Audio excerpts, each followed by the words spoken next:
You may already have some experience using charts to visualize data in Excel.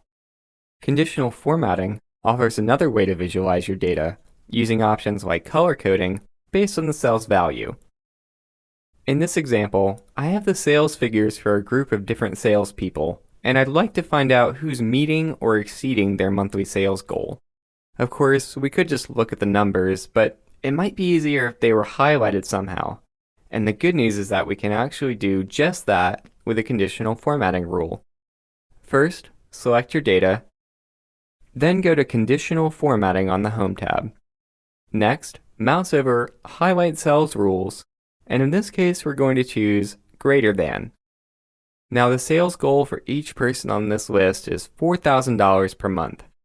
If we type that number here, you can see in the background that any cell with a value greater than 4,000 is being formatted automatically. If you want, you can even choose a different formatting option.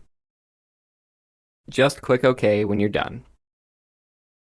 As you can see, the formatted cells really stand out now, so we can easily tell who's met or exceeded their goal.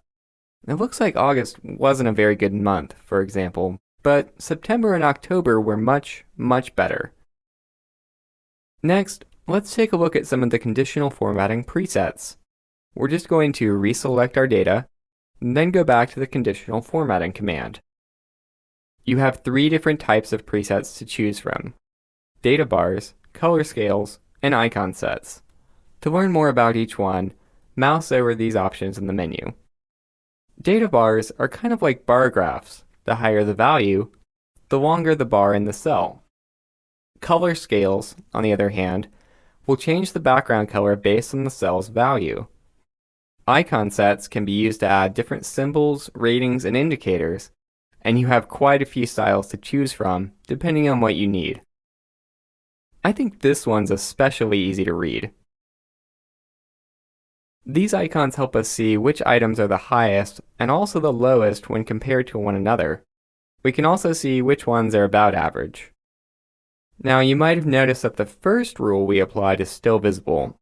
That's the one that's changing the fill color for cells above 4,000.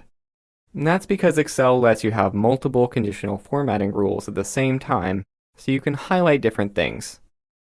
To clear the current formatting rules, just select your cells, then go to Conditional Formatting and mouse over the option that says Clear Rules.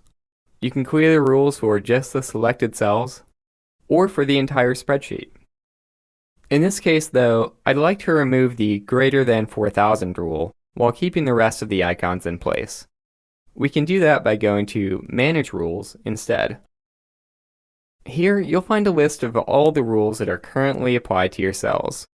To remove one, just select the rule you want, then click Delete Rule, and click OK.